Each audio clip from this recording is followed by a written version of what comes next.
Hey folks, it's Wade here at the Shoemakers Academy. Today we have a mystery box. What do you think? Should we see what's inside? I think I know what's inside, but these aren't for me. And I'll just warn you that usually, of course, we like to cut shoes open here, but I know this is a pair of shoes that Mrs. Shoemakers Academy has purchased, and she would be upset if I destroyed them. So let's take a look. So we got a pair of New Balance here. All right. We have a pair of New Balance Lifestyle 327s. All right, so I know these are from a pretty reputable online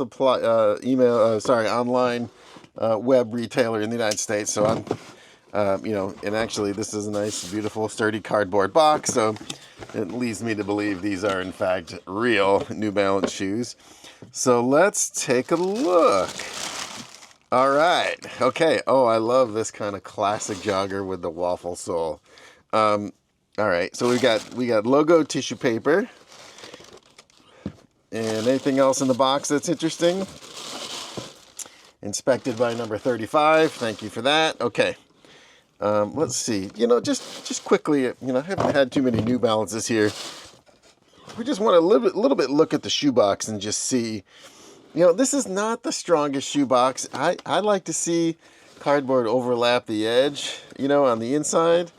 But that actually makes the cardboard a little bit longer. And then, this kind of thing to hold the box lid in place, that's okay. All right, sorry, I'm nerding out on the box. We'll get on to the shoes. Okay, so this is, sort of a classic construction, but with a uber modern profile. Woo, look at that bottom. That's cool. Okay, so this kind of shoe historically has been what we'd call cut and buff, right? When you see that kind of upper just sitting down on the midsole, they cut the outsole and they use a grinding stone to buff it into shape. But when you look at this shoe, number one, you see the undulating side profile, right? In a cut and buff, generally you're going to look down the side and you'll just see one angle. And you could see some side cut, but you won't see any deep scalloping like this. And for sure, the other sort of dead giveaway that this is a molded midsole is this design line, right? Now, it's sort of, I see what they're doing here. It sort of is reminiscent of when you stacked the EVA, but this is molded, and there's some texture variation here. So this is mold texture. So again, sort of a classic look, but they've used modern manufacturing methods, and actually, I've seen some modern versions of Nike Classics where the original was cut and buff, but that process is so wasteful on material that they actually bounce the cut and buff and actually mold it, and then but it's still actually, they really tried hard to make it look like the original cut and buff. Now, part of this you can say that that's the style of the shoe, that it looks a little wrinkly like this. And again, it's soft and it's a little bit unstructured. So you're going to start to see wrinkles like that. And I guess that's a little bit of the style. This is a white suede shoe. So, basically white suede shoes get dirty, and that's the look, right? If you're trying to keep white suede shoes white, you're not actually playing the game, right? So, okay. But as far as, so let's just sort of do our quality analysis. Hey, these are clean. They will be for the next 30 seconds until someone wears them. But what we're going to do, this is interesting that the New Balance logo is actually on the medial, on the inside of the shoe, instead of on the outside. Now the logo here, I thought it's taped on, but it's not actually. It's printed, and this looks like sublimation printing, because when you run your finger over it, you don't feel any ink, right? There's no edge, and there's a little bit of blur if you really look closely, which tells me it's sublimated, and they just put these deco lines through it. So that's a really cool way to make the logo. It just it's just the material. It's not an overlay or anything. Okay, now. Actually, when I look at this shoe, my next question is when you add up all the leather pieces, is it more than 50%? Boy, boy, it's got to be close, because that would make this shoe a leather duty shoe instead of a textile shoe. Now, actually, let's quickly look at the shoe box and see. The end label does not say the country of origin. Let's look at the label inside the tongue, just as long as we're starting to discuss that. Intelligent choice. Okay, so these are made in Vietnam. I know New Balance has factories in the U.S., and they sort of decide model by model which ones, you know, should they make in the United States, which ones they should make overseas. So in this case, we're in Vietnam. So, you know, I guess if you really sat down and measured this, could it be 51% leather? Maybe, you know.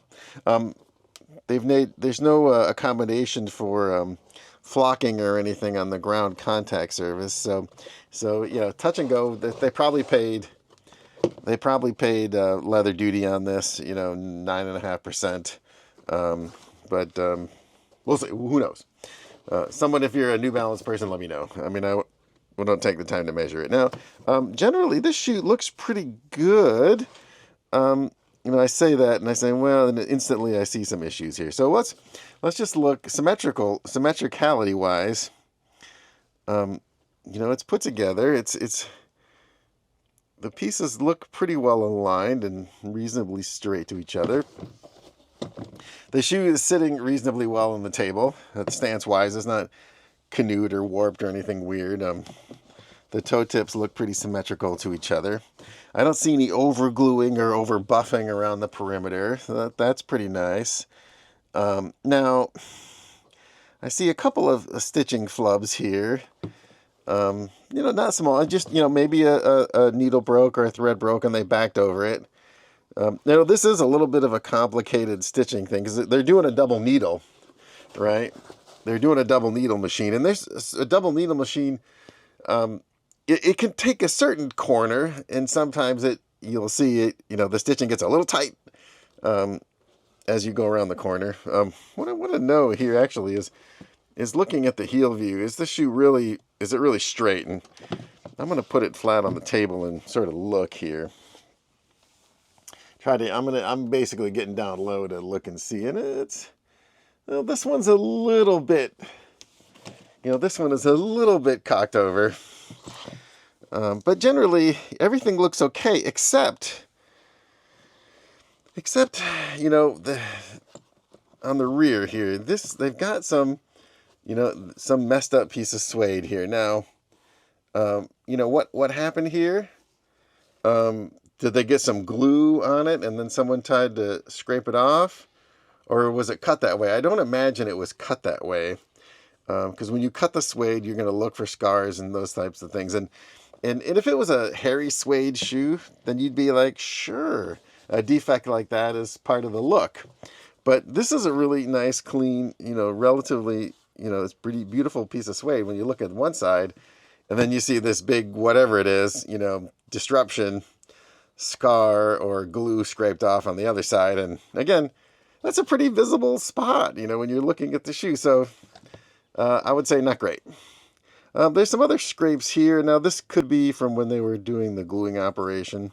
I mean, sometimes you also, on light colored suede, you'll see foot tracks from the sewing machine that maybe scrape the leather as they go. You know, and I can see some of that here. And you wear the shoe a little bit, it goes away. You maybe don't notice it. The cut edges look pretty nice. You know, it's interesting. When you're looking at cut edges, I mean, you're like, hey, wait, it's suede, it's hairy. The edges should be a little hairy. Not true. Not true. If the cutting dies are sharp and the cutting mats have been replaced, then you're gonna have a nice smooth edge. And I, you know, silly me, I expect that, right? When I buy a big brand shoe like this, I want to see nice, smooth, clean cut edges. Okay. Inside. Now, this is not an expensive shoe to make, right? It's as simple as molded EVA with a flat rubber footbed, flat rubber outsole. But let's just peel up the footbed. Okay, so the footbed is sheet cut.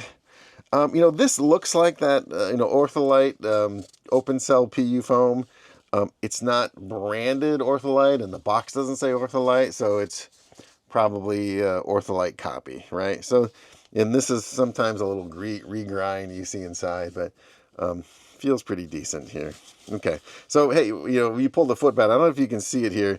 You see those little notches here? What are those notches? Well, in a die-cut footbed like this, there's no mold marking, right, to show you what size it is, and they don't print it on the footbed. So that cutout notch actually is that pattern tells the people in the factory what size this footbed is. Okay, so now we're going to look inside, and what do we see?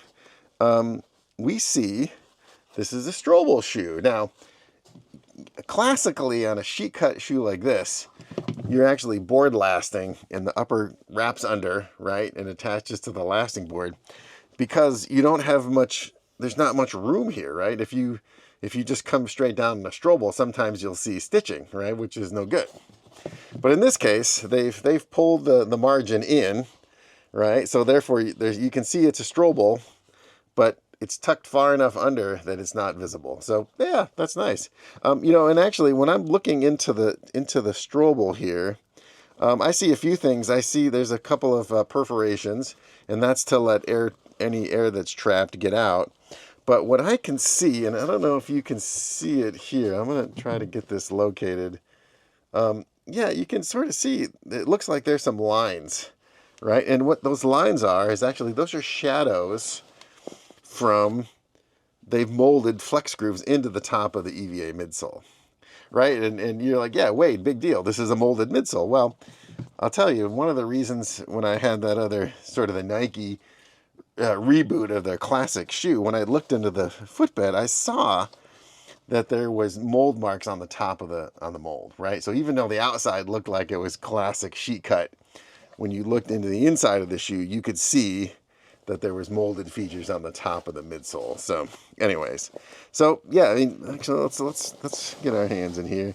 So what I'm feeling for is, in a shoe like this that's so thin, they've taken this polyester canvas, I think it's polyester, and they've laid it on the table, and they've sewn the pieces on.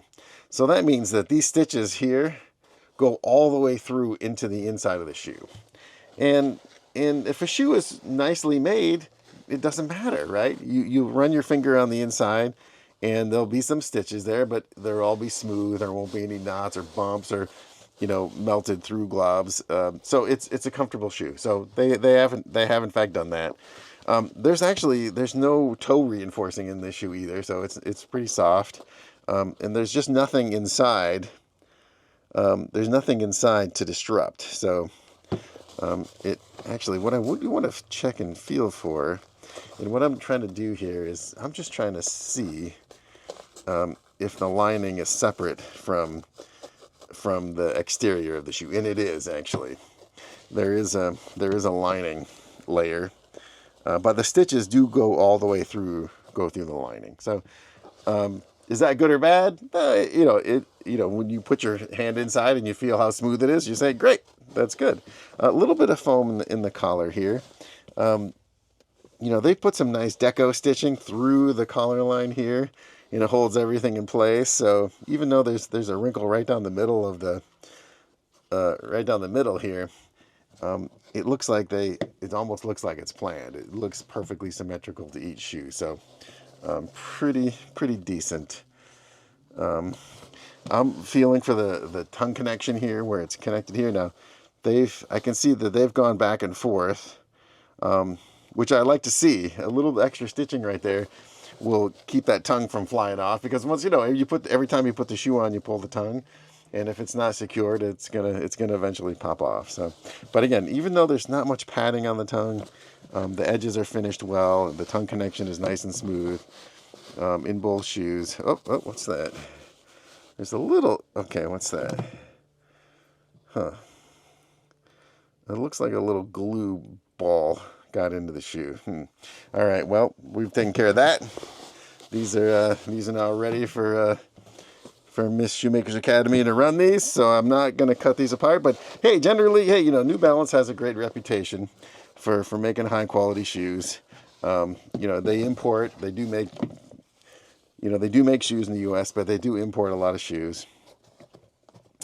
You know, for this being a nice lightweight casual sneaker with sort of a retro modern design, pretty nice. You know, interesting that there's no logo on the bottom equipment at all. Now, I mean, I guess that's because this is sort of that more artistic, stylish shoe. I'd expect to see a little something on the equipment, right? Just that's just me being me, right? If I paid big bucks for this mold, I'd want my logo on it somewhere. But hey, man, that's me. Hey, folks, I hope you enjoyed this video. If you want to learn more about how shoes are made, where they're made, who makes them, can I get a job in the shoe business, or you just want to learn more about this shoemaking jam, well, just please swing on over to the website shoemakersacademy.com. You're going to find books, courses, and more videos. And if you're not sick of listening to my voice, please like and subscribe to the channel. And we really appreciate you spending time with us. And hey, I hope you can get into the shoe business and enjoy it the same way I have. So thanks for watching, and we'll see you in the next one.